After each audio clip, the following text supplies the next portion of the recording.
Welcome back. And we can also set up so that anything copied into Google Drive can then be copied directly into Amazon S3. And to start this process, we're going to click Use this Zap. And Zapier describes this as a way to back up your Google Drive. So what we're going to do first is going to click Create this Zap. Now if you already have your Zapier account connected to your Google Drive, this process is going to be fairly easy. Now the trigger is going to be there's going to be a new file inside of a specific folder in Google Drive. We'll then click Continue. We're then going to connect our Google Drive. Once we get to the Zapier Connection screen, we'll then click Allow.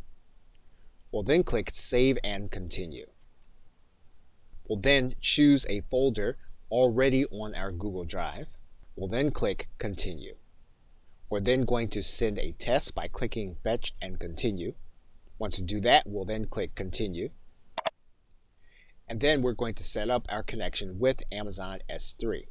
We'll want to test our Amazon S3 connection. Once we verify that it's working, we'll then click Save and Continue. So what we'll do now is we'll choose a specific bucket. Once we've done that, we'll then click Continue. We'll then send a test to Amazon S3.